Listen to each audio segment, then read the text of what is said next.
আজ থেকে 3 বছর আগে জেঠুমনি পরলোক গমন করেছেন। তো ইনি রাজনীতিবিদ তো ছিলেনই প্রথম কথা, এবং পথ প্রদর্শকও খুব ভালো ছিলেন। আমার বাবার আগে যদি কেউ আমাকে পথ প্রদর্শক হিসাবে সহযোগিতা করেন সেটা হচ্ছে আমার জেঠুমনি। আমার এই সাফল্যের পেছনে সবচেয়ে বড় হাত হচ্ছে আমার জেঠুমনি। আমাকে গোটা এলাকায় কেউ আমার বাবার নাম নিয়ে কেউ চেনে না, সব এনার ভাইপো হিসাবে সবাই আমাকে চেনে এখনো পর্যন্ত।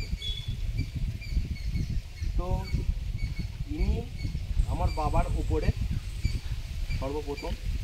দ্বিতীয়ত, আমি আজ এই নিজের পায়ে নিজে দাঁড়িয়েছি, যতটুকু করতে পারছি সব এনারই আশীর্বাদে। এনার আশীর্বাদ না থাকলে আমি আজকে এইখানে থাকতে পারতাম না। তো এটুকুই বলবো, ইনি কোনো দিন কোনো ভেদাভেদ করতেন না, না হিন্দু না মুসলিম, কোনো ভেদাভেদ না, এমনকি কোনো রঙও না। ইনি সবার কাছেই সমান, সবাইকে সমানভাবে সহযোগিতা করত। দ্বিতীয়ত, ইনি সবসময় পজিটিভ মাইন্ড নিয়ে সবসময় চলা মানুষ, কোনোদিন নেগেটিভ মাইন্ড নিয়ে চলতেন না। হঠাৎ করে এইরকম হয়ে গেছে, গোটা এলাকাবাসীর কাছে এটা ধাক্কা সবচেয়ে বড়। এর থেকে বেশি বলার আর কিছু নেই। আর আমার জেঠুমনির পরিচিতিরও মানে প্রয়োজন নেই, যেটা বলা চলে। সবার কাছেই মানে সব ছোট থেকে বড় সবার কাছেই জেঠুমনির নাম পরিচিত। তিনি 2014 থেকে 2018 পর্যন্ত নস্করপুর পঞ্চায়েতের প্রধান হিসাবে কাজ করেছেন। তারপর বাকি জীবনটা তিনি মেম্বার হিসাবে কাজ করেছেন।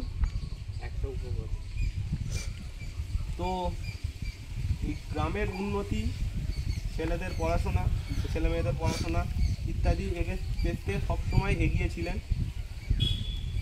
এমনকি এই রুদ্রসেবককেও প্রথমে তিনি খুব সাপোর্ট করেছিলেন যতদিন বেঁচে ছিলেন, যে না এর পার্থর হাত ধরে যেটা শুরু হয়েছে, সবাই যেখানে একজোট হয়ে বাচ্চাদের পড়াশোনা শেখানো হচ্ছে বা আঁকা শেখানো হচ্ছে বা কী বলবো প্রতিযোগিতামূলক সব কার্য সব শেখানো হচ্ছে।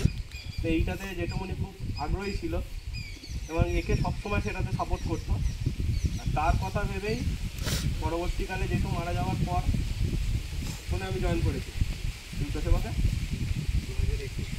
2021 জয়েন করেছিলাম জেঠু মারা যাওয়ার পর।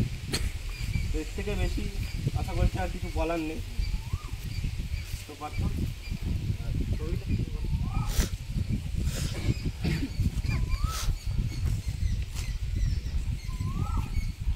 তো আজকে আমরা এখানে সবাই দাঁড়িয়ে আছি যে কারণে আমাদের গ্রামেরই একজন মহান ব্যক্তিত্ব যাকে বলবো, ছোটো থেকে যাকে দেখে আমি বড় হয়েছি।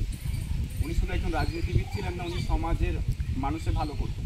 সব থেকে বড় কথা, আমাদের আজকে যে কোনো ডকুমেন্টসে সই করতে গেলে যেরকম ঘুরতে হয়, এটা নেই ওটা নেই নিয়ে আসো, কিন্তু উনি গরিব মানুষদের জন্য, যারা মেধাবী ছিল, যারা পড়াশোনায় ভালো ছিল, তাদেরকে হাসি মুখে যে কোনো সমস্যাতে সবসময় পাশে দাঁড়াতো। যে কোনো ডকুমেন্টস উনি সাইন করে দিতেন আর খুব ইজিলি আমাদের কাজটা হয়ে যেত। তো এই বলেই সবাইকে বলবো যে অনেকেই ভাবে যে রাজনীতিবিদ মানেই খুব খারাপ মানুষ একজন হবে, খুব খারাপ একজন মানুষ হবে, দুর্নীতিগ্রস্ত মানুষ হবে, তেমনটা মোটেই নয়। উনি আমাদের গ্রামের গর্ব, নস্করপুর অঞ্চলের উনি প্রধানও ছিলেন। তো উনি যেখানেই থাকুন আজকে ওনার আত্মার শান্তি কামনা করি। এই বলে আমার বক্তব্য এখানে শেষ করছি। ক্যামেরাটা অফ করবেন।